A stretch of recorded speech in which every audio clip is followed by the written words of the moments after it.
era comum você produzir filmes que revelassem o conhecimento de uma outra cultura que não fosse a sua. Então, você tinha um projeto, por exemplo, no começo do século passado, que chamava Conhecimento do Mundo, em que as pessoas viajavam munidas de câmeras cinematográficas e iam documentar, por exemplo, a cultura do Rio Nilo. Aí mostrava as pirâmides, mostrava a população local e tal. Eles levavam esses filmes para a Europa e transformavam esses filmes, alugavam salas de espetáculo, teatros e tal, para fazer projeções e debatiam com os espectadores. Isso era uma forma de dar acesso e conhecimento a pessoas que não tinham condições de viajar até o Nilo, né, até o Egito. Era muito caro viajar naquela época, era demorado, as viagens eram longas, não havia aviões, então era complicado, você tinha as doenças locais que as pessoas tinham medo, né? As maldições das múmias e tal, então as pessoas tomavam conhecimento numa sala de cinema. E isso é um tipo de trabalho etnográfico. O segundo tipo de trabalho etnográfico que foi feito era um trabalho de pesquisa de campo usando a imagem como forma de documentação. Por exemplo, os antropólogos ingleses que iam para a África e ficavam fotografando e documentando e medindo pessoas, o tamanho delas, o tamanho do crânio, achando que com isso iam poder revelar a inteligência das pessoas. Eram coisas extremamente preconceituosas. E isso aí acontece já no século XIX, através do uso da fotografia. Já mandaram gente aqui para o Brasil, por exemplo, teve a pesquisa enviada por uma universidade americana para provar que a superioridade da raça branca em relação aos negros e aos próprios índios. Esses eram trabalhos de tipo etnográfico no fim do século XIX em fotografia e a partir do século XX em cinema. Depois, nos anos 50, essa coisa foi se transformando, você tinha serviços oficiais que faziam essa documentação. Nos anos 50, apareceu um antropólogo francês, o Jean Rouch, né? Ele trabalhava no Centro de Pesquisa Científica, né? CNRS, Centro Nacional de Pesquisa Científica, Centre National de Recherche Scientifique, que começou a documentar a África de uma forma menos eurocentrista, reconhecendo e resgatando a cultura europeia.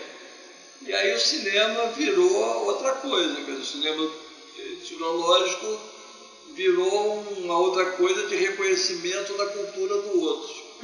E aí o Jean Rouch formou toda uma escola de cinema, toda uma escola de antropólogos, e os antropólogos começaram a fazer filmes com outras intenções. E a câmera também, a incorporação da câmera cinematográfica no fazer da antropologia fez com que a imagem se transformasse no chamado bloco de notas do antropólogo. O antropólogo viaja e fica anotando tudo, né? Maneira de falar, maneira de se vestir, maneira de pensar, maneira de se expressar e tal. E a documentação visual passou a ser considerada uma espécie de caderno de anotações do antropólogo, né? E isso daí começa pelo Jean Rouch, aí o CNRS desenvolve isso. Você tem muitos antropólogos que trabalham sobre essa questão, você tem um livro escrito sobre o assunto, um cara chamado John Collier, sobre antropologia visual, né? E a antropologia, então, ela muda de rumo, ela deixa de ser eurocentrista para ela reconhecer a cultura e os hábitos do outro. né? E isso aí se mistura um pouco também até com a própria arte. Você tem, por exemplo, no século XIX, fotógrafos que fotografaram os caciques indígenas dos Estados Unidos, gente que filmou os indígenas aqui no Brasil. Você tem outro tipo de expedição que foram documentados. Você teve o Major Tomás Reis, que acompanhou aqui o Rondon na entrada dele pelo Brasil, que também é um filme de documentação da viagem do Rondon, do encontro do Rondon com Theodore Roosevelt na cabeceira do Rio da Morte. Acho que vai virando um trabalho, também um trabalho de conhecimento e registro e antropologia. Tá? Então, a antropologia existe até hoje, ela foi virando uma tendência do cinema, e nos anos 60, a revolução tecnológica, com a incorporação do som direto e da câmera que grava planos de longas sequências, ela virou uma expressão cinematográfica. Você tem os filmes do Chris Marker, do Jean Rouch, e muitos cinema canadense. O cinema sociológico nasce nos anos 30, mais ou menos, com Drifters, do John Grisham. Então você vai desenvolvendo o cinema a partir dessas estéticas. A etnografia, ela está presente no cinema brasileiro desde o começo. Você tem os filmes amazônicos do Silvino Santos, por exemplo. Você tem filmes e fotografias sobre indígenas, né? Você tem os primeiros filmes dos anos 60, feitos inspirados no Jean Rouch. Então você tem uma estética antropológica muito forte aqui no Brasil, em que a antropologia, por exemplo, tem alguns dogmas, né? Como, por exemplo, não emitir opinião, deixar que o próprio ator social se expresse. Isso é muito marcante a partir dessa época do cinema direto, né?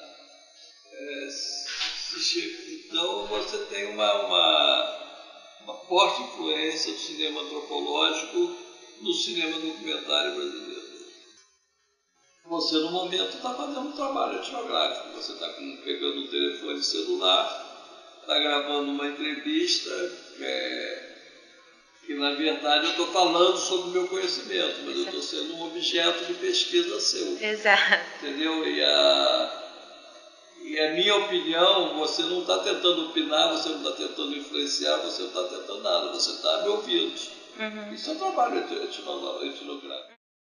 Quer dizer, a importância do filme etnográfico ela é fundamental, né, para mostrar um nicho, assim, um lugar, né, de importância, né, que não se tem, né, mesmo o documentário normal, né, o documentário não etnográfico ainda é pouco, né, valorizado, né, quanto mais o etnográfico, que é muito mais específico, né.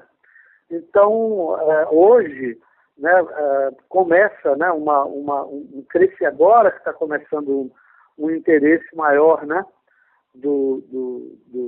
sobre o filme etnográfico e sobre esse caminho, né.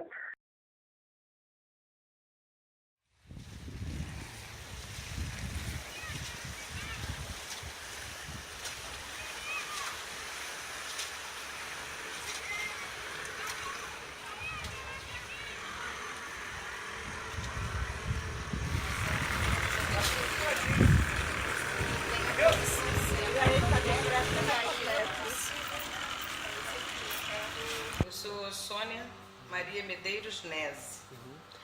É muito agradável morar aqui. Há 10 anos atrás era muito melhor, né?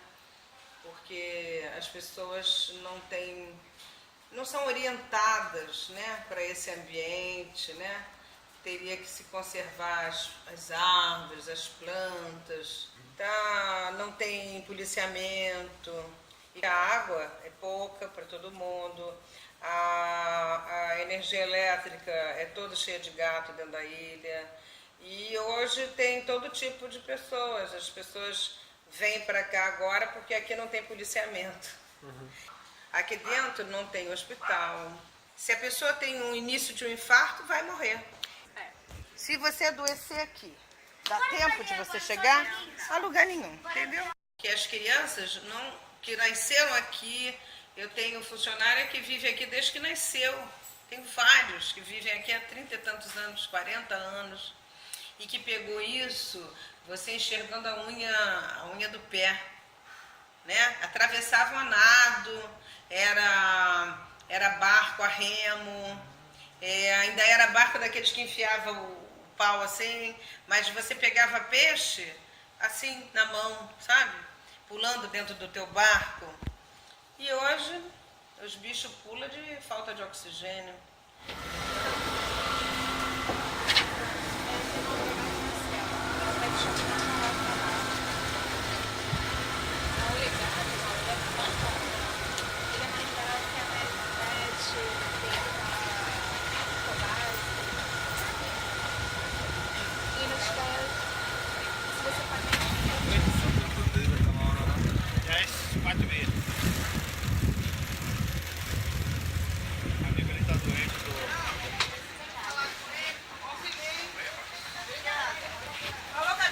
É a passagem mais cara do mundo, como eu estava falando, porque você vem em menos de um minuto, não gasta um minuto, e eles hoje cobram o que eles querem. Para ir na ilha primeira, eles estão cobrando R$5. Para ir aqui atrás da ilha, eles cobram R$4. Eles dão o preço que eles querem.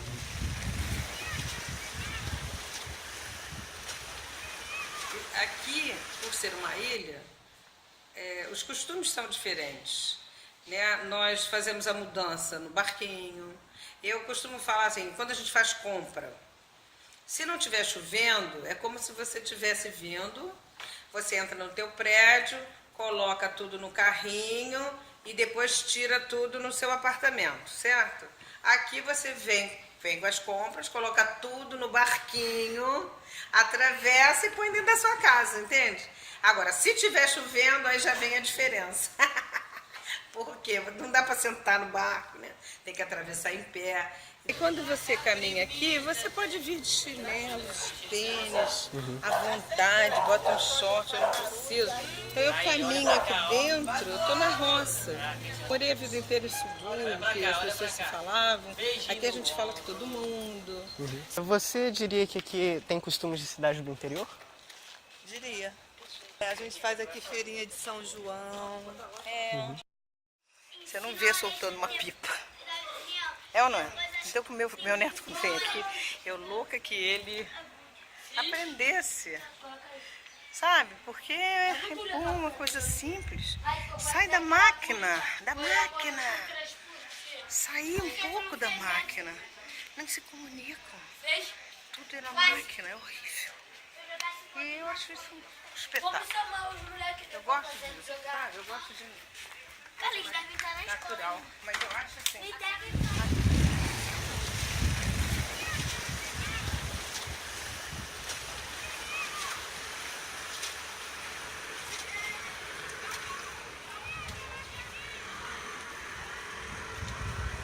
Então tem sempre as problemáticas que oferece morar, mas é que aqui é muito bom,